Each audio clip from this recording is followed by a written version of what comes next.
Bismillahirrahmanirrahim. Assalamualaikum warahmatullahi wabarakatuh. Innal hamdalillah nahmaduhu wa nasta'inuhu wa nastaghfiruh wa na'udzu billahi min shururi anfusina wa min sayyiati a'malina. May yahdihillahu fala mudilla lahu wa may yudlilhu fala hadiyalah. Asyhadu an la ilaha illallah wa asyhadu anna Muhammadan abduhu wa rasuluh. Amma ba'du. Puji syukur kita panjatkan kehadirat Allah Subhanahu wa taala yang telah memberikan nikmatnya sehingga kita dapat bertemu di bulan suci Ramadan 1447 Hijriah dalam keadaan sehat walafiat. Salawat serta salam semoga senantiasa tercurahkan kepada baginda Nabi Muhammad sallallahu alaihi wasallam serta keluarga, sahabat dan para pengikutnya hingga akhir zaman. Yang kami hormati seluruh jamaah Masjid Al-Hikmah yang dirahmati Allah Subhanahu wa taala. Pertama-tama insyaallah pada malam ke-16 Ramadan 1447 Hijriah yang bertepatan pada tanggal 5 Maret 2026, salat tarawih akan diimami oleh Ustadz Abdullah Wafi SAG Al-Hafiz dengan bacaan juz 16. Yang kedua, insyaallah malam ini akan ada ceramah tarawih dan alhamdulillah saat ini telah berhadir di tengah-tengah kita yaitu Al-Ustadz Ad-Doktor Haji Hidayat Nur Wahid MA, Wakil Ketua MPR RI. Selanjutnya kami sampaikan beberapa informasi tambahan. Kami harap Bapak dan Ibu jamaah salat tarawih dapat menjaga dan memperhatikan kenyamanan dalam pelaksanaan salat tarawih dengan menonaktifkan suara ponsel dan menjaga serta mengkondisikan putra-putrinya. Jemaah yang membawa anak usia 4 sampai 12 tahun dipersilahkan mengikut sertakan putra-putrinya dalam kegiatan tarawih anak di lantai 4 Masjid Al-Hikmah. Informasi lebih lengkap seputar kegiatan Ramadan Masjid Al-Hikmah dapat diakses melalui media sosial kami @masjidalhikmah.mp dan @event-al-hikmah. Adapun rangkaian program Ramadan yang insyaallah akan diselenggarakan selama bulan Ramadan diantaranya kajian subuh, salat tarawih 1 juz, ceramah tarawih, tarawih anak, iftar jama'i, malam khatmul Quran, qiyamul lail 3 sampai 4 juz, iktikaf, santunan yatim dan duafa. Insyaallah munasarah Palestina akan diselenggarakan pada tanggal 6 Maret atau 16 Ramadan, yaitu besok. Kemudian kompetisi Ramadan akan diselenggarakan pada tanggal 7 Maret atau pada 17 Ramadan. Untuk mendukung kesuksesan kegiatan selama bulan Ramadan di Masjid Al-Hikmah, kami membuka peluang seluas-luasnya bagi para jamaah yang ingin berpartisipasi dalam memberikan donasi. Jamaah sekalian dapat memberikan donasi berupa uang tunai, makanan dan minuman untuk berbuka puasa atau dalam bentuk dukungan lainnya. Semoga setiap bantuan yang diberikan menjadi amal jariah yang terus mengalir pahalanya. Selanjutnya kami bacakan laporan pemasukan dan pengeluaran Masjid Al-Hikmah dengan rincian sebagai berikut. Laporan pemasukan Masjid Al-Hikmah. Sunduk tarawih ikhwan malam ke-15 Rp592.000. Sunduk tarawih akhwat malam ke-15 Rp400.500. Sunduk subuh ikhwan Rp136.000, sunduk subuh akhwat Rp200.000. Infak kegiatan Ramadan dari Ibu Khairiyah Haji Tafsir Rp500.000. Infak Ramadan dari Ananda Rumaisa Rp100.000. Infak iftar dari Bapak Supardi Rp1.500.000. Total pemasukan Rp51.817.336. Adapun pengeluaran rutin Ramadan Rp1.249.400. Iftar Rp1.080.000, operasional Ramadan Rp725.000, peralatan dan perlengkapan Rp50.000, total pengeluaran Rp3.104.400. Saldo akhir Rp48.712.936. Adapun donasi lainnya 10 pack takjil dari hamba Allah, 5 box nasi dari Haji Majaneh, 10 box nasi dari Bu Naning, 15 box nasi dari Warung Tengah, 5 box nasi dan takjil dari Ustadz Syarifuddin, 1 box takjil dari Fika Syahdan, 5 box nasi dari Umi Endah, dan 10 box nasi dari Nadira Hafsah Rahmani binti Yudi Dahlan. 4 box nasi dari Pak Zulfikar, 5 box nasi dari Ummu Abdullah, 10 dus air mineral dari Bapak Syihab. Kami ucapkan syukran jazakumullah khairan kasiran kepada para jamaah yang telah mendermakan sebagian hartanya. Semoga Allah senantiasa membukakan pintu-pintu rahmat dan rezekinya kepada kita semua. Demikian yang dapat kami sampaikan, kurang lebihnya kami mohon maaf. Wabillahi taufiq wal hidayah. Assalamualaikum warahmatullahi wabarakatuh.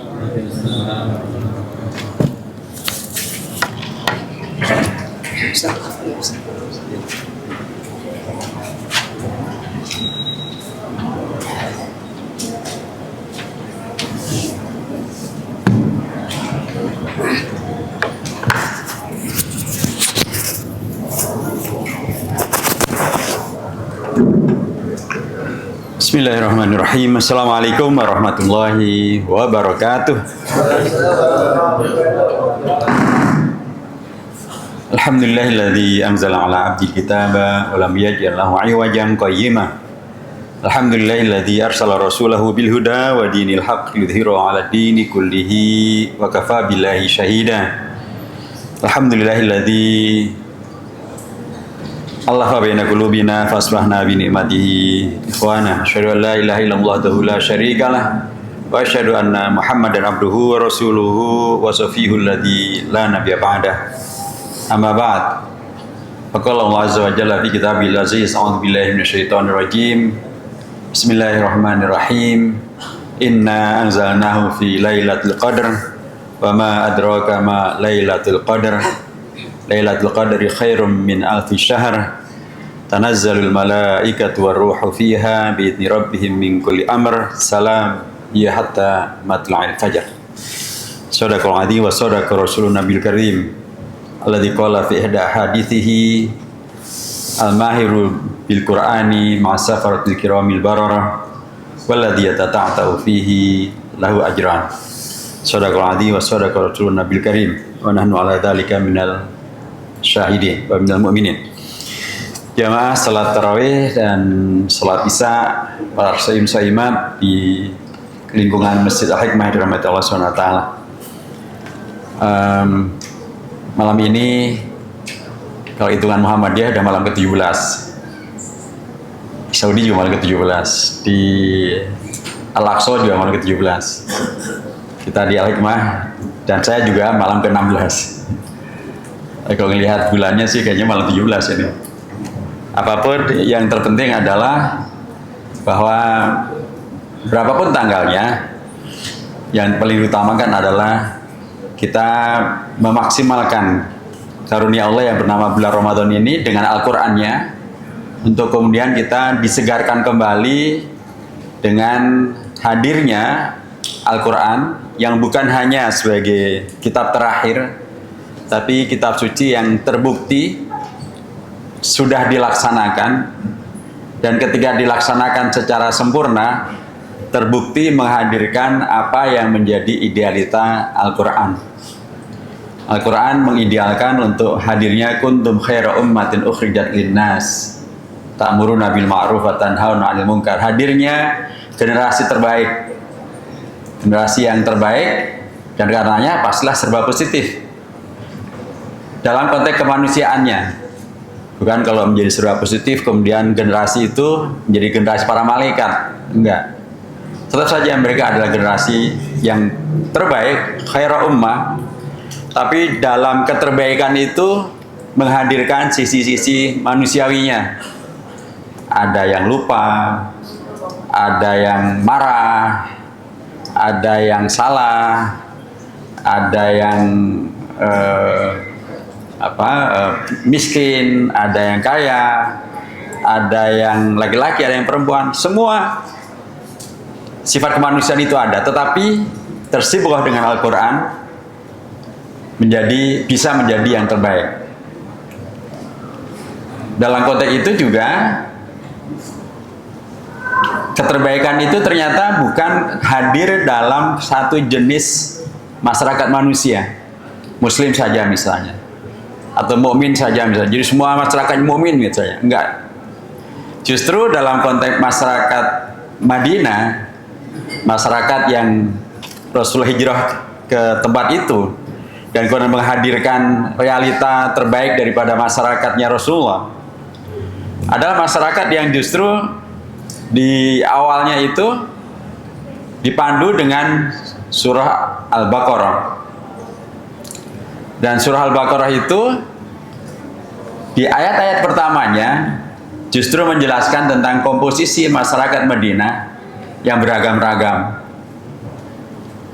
Ada yang adalah muttaqin, dari ayat pertama hingga ayat yang kelima kan menjelaskan tentang sifat-sifat yang muttaqin. Alif lam mim dzalika kitabul la raiba fihi hudal lil muttaqin alladzina yuqimuna shalah, seterusnya sampai akhir ayat surah yang kelima. Ayat yang kelima. Ayat yang ke-6 dan ke-7 menggambarkan tentang orang kafirin, gitu kan. Ayat berikutnya hingga ayat yang ke-20 menggambarkan tentang munafikin. Komunitas Madinah dari sisi berinteraksi dengan agamanya menghadirkan keragaman. Tapi dari sisi latar belakang sukunya juga beragam-ragam. Ada yang muhajirin, ada yang ansor. Muhajirin pun juga dari komunitas yang berbeda. Ada yang Quraisy, ada yang Tamimi, ya, dan yang lain-lain. Kemudian ansor pun juga berbeda. Ada yang Ausi, ada Khazraji, beragam. Belum lagi ada yang orang Arab yang non-Muslim juga. Dan kemudian ada orang-orang Yahudi dengan 3 sukunya, beragam-ragam mereka. Jadi menuju kepada menjadi khairu ummah, terjadilah interaksi dengan masyarakat yang berbeda-beda tersebut. Interaksi yang kemudian menghadirkan generasi yang tergembleng, yang unggul, yang berani berinteraksi, bahkan berani membuat piagam Madinah, bahkan berani menghadirkan perjuangan yang luar biasa. Sehingga Rasulullah menyampaikan dalam salah satu hadisnya, al-mu'minul qawi, al-mu'minul ladzi yukhalitun nasa wa yasbiru ala adzahum khairun minal mu'minil ladzi la yukhalitun nas wa la yasbiru ala adzahum. Mukmin yang berani tampil ke tengah masyarakat, berani berinteraksi dengan masyarakat, dan kemudian bersabar mengatasi permasalahannya masyarakat, dia lebih baik daripada mukmin yang tidak berani berinteraksi dengan masyarakat dan tidak berani bersabar menyelesaikan masalahnya masyarakat. Dan dialektika ini dan atau interaksi yang demikian sangat dinamis ini menghadirkan sahabat Rasulullah yang unggulan menjadi khairu ummah. Dan terjadilah itu. Generasi khairu ummah terjadi, di sampingnya ada munafikin, ada juga mereka yang kemudian menjadi kafirin, ada Yahud. Dan kemudian terjadilah perjuangan dan muncullah generasi yang pilihan, generasi unggulan, generasi khairu ummah. Generasi khairu ummah ini wajar ketika Rasulullah menyampaikan tadi, al-mu'minul ladzi yukhalitun nas wa yasbiru ala adzahum. Dia berinteraksi dan kemudian terlibat di dalam membangun negerinya. Al-Quran menyebutnya sebagai baldatun thayyibatun wa rabbun ghafur. Itu ada dalam surah An-Naml ayat yang ke-15. Menariknya surah An-Naml ini adalah bagian dari surah Saba ayat yang ke-15. Surah Saba ini adalah bagian daripada surat-surat Makkiyah. Surat Makkiyah artinya adalah surat yang diturunkan pada periode Makkah sebelum Rasulullah hijrah ke Madinah. Salah satu ciri daripada surah Makkiyah adalah mengajarkan tentang akidah. Nah, bila ini kemudian kita tarik menjadi kesimpulan, ternyata bagian dari akidah yang diajarkan Al-Quran adalah keterlibatan untuk menghadirkan negeri yang baldatun tayyibatun warabbun ghafur. Jadi istilah baldatun tayyibatun warabbun ghafur justru ungkapan yang dilekatkan pada komunitas jauh sebelum hadirnya Rasulullah. Itulah komunitas Sabak.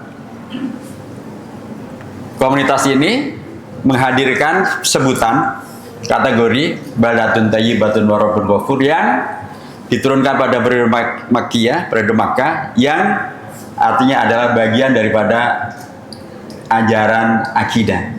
Ajaran akidah, ideologi adalah dalam kerangka khairul ummah itu.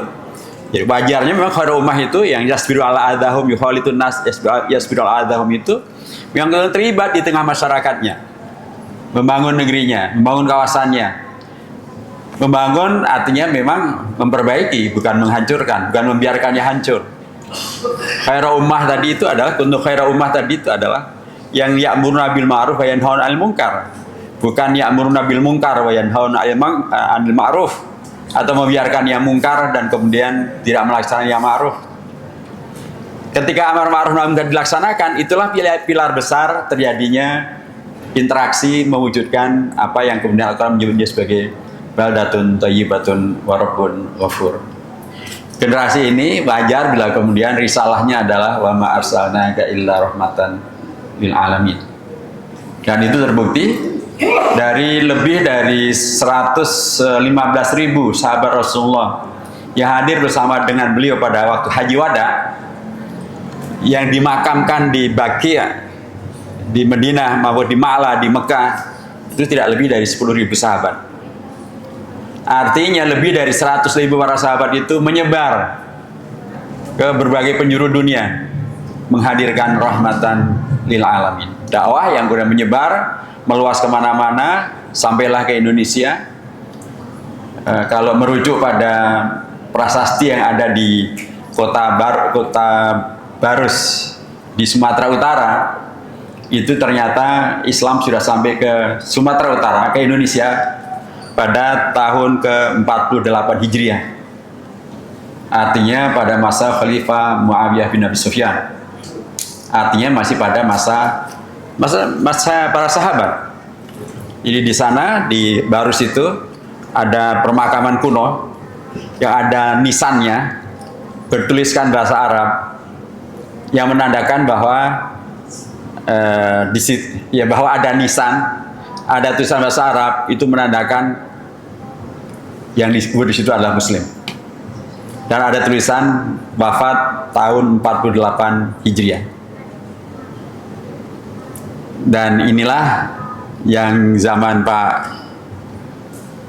Presiden sebelumnya, yang saya lupa namanya. Tapi beliau membuat ini agak unik. Dia membuat kepres keputusan Presiden menyebutkan tentang titik nol sejarah masuknya Islam ke Indonesia adalah dari Barus,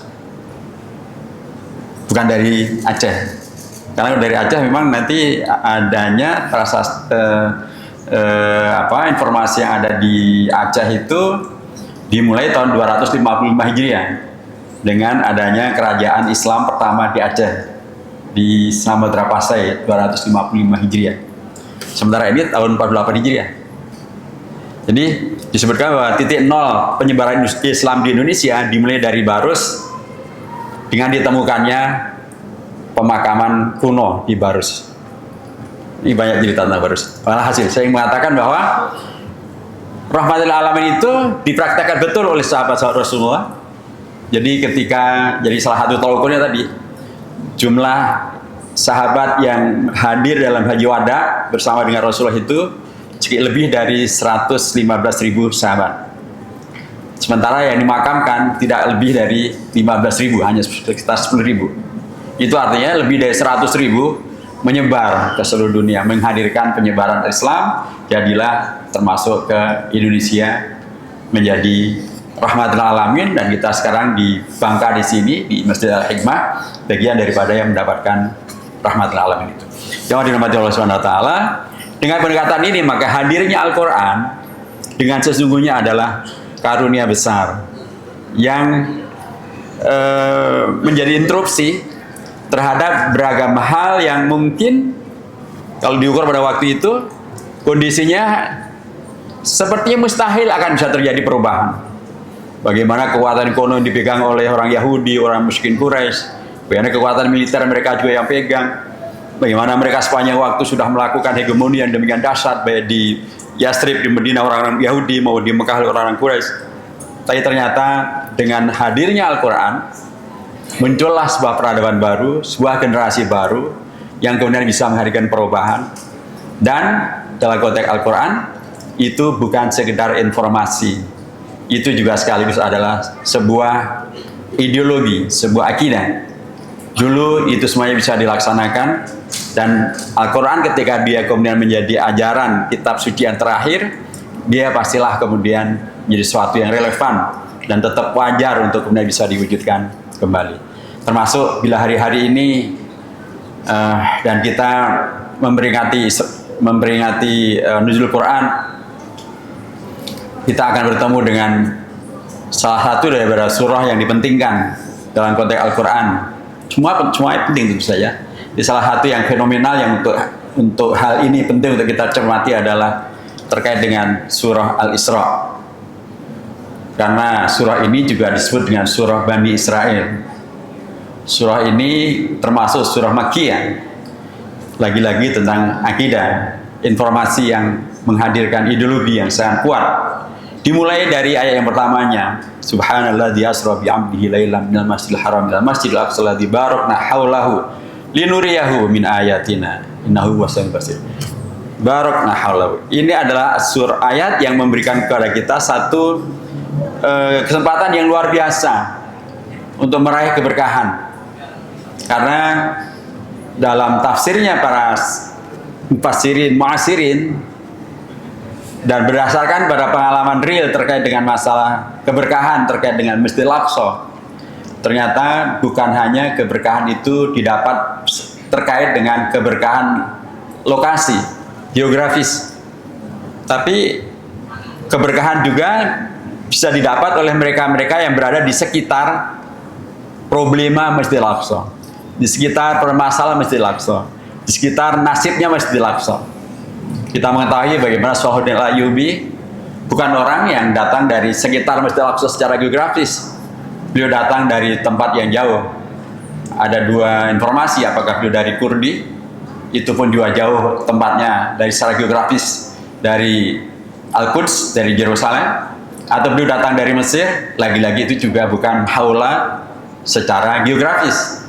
Tapi kita lihat bagaimana nama besar, nama harum beliau begitu luar biasa, sampai-sampai kemudian orang Barat tidak menginginkan legenda beliau menjadi suatu hal yang membawa kepada dampak positif, ideologi yang positif. Karenanya dibuatlah cerita yang kemudian bahkan menjadi film kartun, terutama untuk anak-anak, supaya kemudian anak-anak tumbuh kembang dalam paham yang salah terkait dengan Salahuddin Al-Ayyubi. Dibuatlah cerita kartun terkait dengan lampu Aladin. Dan lampu Aladin itu kan ujung-ujungnya jin. Jadi kemenangannya Aladin, Sultan Salahuddin Al-Ayyubi itu bukan karena akidah, tapi karena dibantu oleh jin. Jahatnya mereka. Tapi menandakan betapa luar biasanya Sultan Salahuddin Al-Ayyubi sampai diganggu sedemikian rupa. Nah, hari-hari ini jamaah dirahmati Allah SWT, ini adalah malam yang ke-6. Masjidil Aqsa tidak bisa dipergunakan untuk sholat tarawih. Ini adalah malam yang ke-6. Masjidil Aqsa tidak bisa dipakai sholat berjamaah oleh umat Islam. Ini adalah tragedi yang baru terjadi sepanjang sejarah hadirnya umat Islam di Masjid Al-Aqsa. Tentulah saya sudah buat tulisan dan sudah saya menyebar, saya ingatkan banyak pihak yang berkewajiban, baik negara, termasuk OKI, termasuk umat, apa yang harusnya ini diselesaikan antar negara. OKI menjadi berkewajiban karena dia diciptakan atau dibentuk untuk menyelamatkan Masjidil Aqsa, dan sekaranglah harusnya OKI itu tampil menyelamatkan Masjidil Aqsa. Yang dikhawatirkan, dan inilah yang menjadi ideologinya orang-orang Yahudi. Mengapa mereka kemarin menyerang Iran? Mengapa pada hari Jumat malam Sabtu? Mengapa di tanggal itu? Dan mengapa tanggal itu juga mereka menutup Masjid Al-Aqsa? Karena itu sangat terkait dengan ideologi mereka tentang kemenangan yang mereka klaim, dan kemudian akan terbangunnya kembali Solomon Temple di tempat Masjid Al-Aqsa itu. Kalau ini terus dibiarkan, Yahudi Israel akan berkeyakinan bahwa umat Islam sudah tidak peduli dengan Masjid Al-Aqsa. Karena kalaupun dihancurkan nggak akan ada yang peduli. Dan memang ini yang saya curigai, dan di banyak pihak juga mendapat dengan saya, bahwa perang Israel terhadap Iran itu adalah pengalihan isu. Semua sekarang tidak ada lagi bicara tentang Gaza, tidak lagi bicara tentang Masjid Al-Aqsa. Yang dibicarakan adalah perang Israel lawan Iran. Pada kondisi semacam itu, tidak ada yang peduli dengan Masjid Al-Aqsa, tidak ada yang peduli dengan Gaza. Israel semakin leluasa melancarkan konspirasinya. Perbatasan Gaza kembali ditutup, dan itu sangat membahayakan. Tapi siapa yang sekarang bicara? Hampir tidak ada, karena semuanya terbawa kepada isu Israel, Iran. Masjid Al-Aqsa sudah 6 hari ditutup, dan siapa yang peduli? Semua terbawa ke perang Israel, Iran. Saya sudah membuat pernyataan terbuka bahwa ini ada pengalihan isu supaya Israel semakin mudah untuk merealisasikan klaim besar mewujudkan apa yang disebut sebagai Great Israel Raya. Dan itu tentu akan sangat membahayakan. Yang dirahmati Allah SWT, karenanya dalam konteks nuzul Quran, dalam konteks kita kembali pada Al-Quran, marilah kita menjemput dan menyambut keberkahan berada di sekitar masalah Masjid Al-Aqsa ini. Kalaupun kita hanya bisa dengan doa, doakan. Mudah-mudahan dengan doa antum semuanya, Allah menghadirkan pihak-pihak yang mampu melaksanakan yang lebih daripada doa. Begitu seterusnya. Tapi sekali lagi, jangan pernah melupakan Gaza, jangan melupakan Masjid Al-Aqsa, sekalipun dunia dihebohkan dengan perang Iran atau Israel terhadap Iran. Mudah-mudahan dengan semangat, dengan prinsip semacam ini, kita akan menjadi bagian dari solusi, dan itulah yang diajarkan oleh Al-Quran. Al-Quran tidak mengajarkan kita hanya untuk diam, hanya untuk menonton, tapi untuk berkontribusi untuk menghadirkan solusi. Itulah karenanya Al-Quran mengingatkan satu yang sangat menjadi kunci, wal asr innal insana lafi khusr.